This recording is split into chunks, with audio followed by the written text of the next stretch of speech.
Dear student, this is the second video of the lesson राष्ट्रीय अर्थव्यवस्था में उद्योगों का योगदान।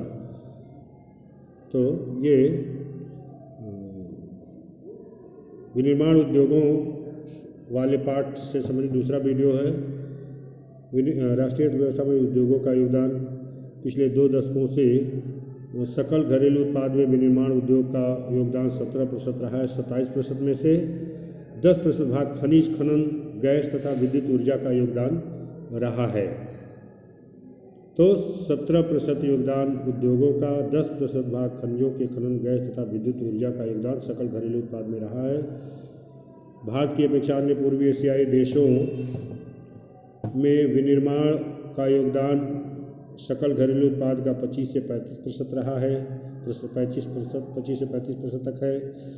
पिछले 1 दशक से भारतीय विनिर्माण क्षेत्र में 7% प्रति वर्ष की दर से बढ़ोतरी हुई है। बढ़ोतरी की यह दर अगले दशक में 12% अपेक्षित है। बस 2003 से विनिर्माण क्षेत्र का विकास 9 से 10% प्रति वर्ष की दर से हुआ है।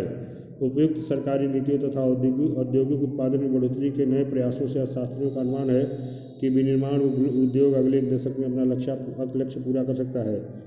इस उद्देश्य से राष्ट्रीय विनिर्माण प्रतिस्पर्धा परिषद नेशनल मैन्युफैक्चरिंग कॉम्पिटिटिवनेस काउंसिल की स्थापना की गई है। तो राष्ट्रीय विनिर्माण प्रतिस्पर्धा परिषद नेशनल मैन्युफैक्चरिंग कॉम्पिटिटिवनेस काउंसिल की स्थापना इसलिए की गई है ताकि अपने देश में उद्योगों का विकास हो सके। औद्योगिक अवस्थिति मतलब कोई भी उद्योग किसी स्थान पर कैसे स्थापित होता है, उसके लिए क्या क्या आवश्यक चीज़ें होती हैं।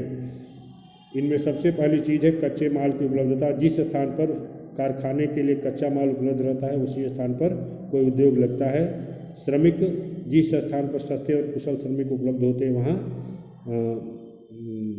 यानी कोई उद्योग लगता है। पूंजी, जिस स्थान पर पूंजी उपलब्ध होती है कारखानों में लगाने के लिए वहाँ उद्योग स्थापित होता है। शक्ति के साधन, यानी कारखानों में मशीनों को चलाने के लिए यानी शक्ति के साधन जैसे कोयला, पेट्रोलियम, प्राकृतिक गैस या बिजली की उपलब्धता उस स्थान पर होनी चाहिए, तभी वहाँ उद्योग लगता है। फिर बाजार की उपलब्धता, यानी कारखाने के नज़दीक में ही बाजार उपलब्ध होना चाहिए ताकि कारखाने के सामान को बाज़ारों में बेच सकते हैं। इसके अतिरिक्त बैंकिंग की सुविधा की व्यवस्था, बीमा की सुविधा की व्यवस्था, साथ ही साथ वित्तीय सलाह और ऋण की उपलब्धता, ऐसे ये ऐसे कारक हैं जिनके किसी स्थान पर मिलने पर, उपलब्ध होने पर वहाँ उद्योग स्थापित होता है। परंतु इन सभी कारकों का एक स्थान पर पाया जाना लगभग असंभव है। फलस्वरूप विनिर्माण उद्योग की स्थापना के लिए वही स्थान उपयुक्त है जहाँ ये कारक उपलब्ध हो और जहाँ इन्हें कम कीमत पर उपलब्ध कराया जा सकता है। औद्योगिक प्रक्रिया के प्रारंभ होने के साथ साथ नगरीकरण प्रारंभ होता है। कभी कभी उद्योग शहरों या उनके निकट लगाए जाते हैं। इस प्रकार औद्योगिकरण और नगरीकरण साथ साथ चलते हैं। नगर उद्योगों को बाजार तथा सेवाएं प्रदान करते हैं जैसे बैंकिंग, बीमा, परिवहन, श्रमिक तथा वित्तीय सलाह आदि की सुविधा उपलब्ध कराते हैं नगर उद्योगों को।